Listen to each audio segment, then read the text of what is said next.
November 4 தொடங்குறீங்க, பிப்ரவரி 7 அறிவிச்சிருவோன்றீங்க. பிப்ரவரி 7 முழு வாக்காளர் பட்டியல் சீர்திருத்தம் பண்ணி அறிவிச்சிருவோன்றீங்க. எவ்வளோ காலம் இருக்குது?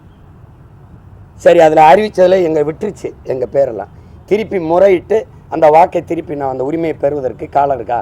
ஏன்னா நீ பிப்ரவரியிலே அறிவிச்சிருவா, மார்ச் ஏப்ரலில் தேர்தல், மேல பதவி ஏற்கணும். அறிவிச்சிருவீங்களா இல்லையா? அப்போ தேர்தல் அறிவிச்சிட்ட பிறகு நான் எங்கே போய் என் வாக்கு தேடி கண்டுபிடிக்கிறது? அதனால தான் சொல்கிறேன், வாக்காளர்கள் எங்களுக்கான ஆட்சியாளர்களை தேர்வு செஞ்சோம். இப்போ ஆட்சியாளர்கள் தங்களுக்கான வாக்காளர்களை தேர்வு செய்கிறாங்க. அந்த முறை தான் இந்த எஸ்ஐஆர். புரியுதா?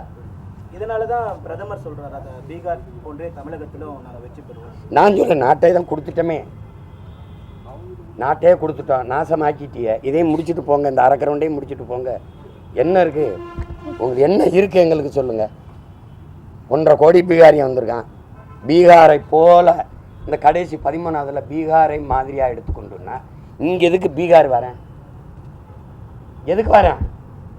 ஏன்னா இங்கே இருக்கேன். நீங்கள் எழுதி வைங்க, அவன் காங்கிரஸ் ஓட்டர்ஸ் கூட கிடையாது.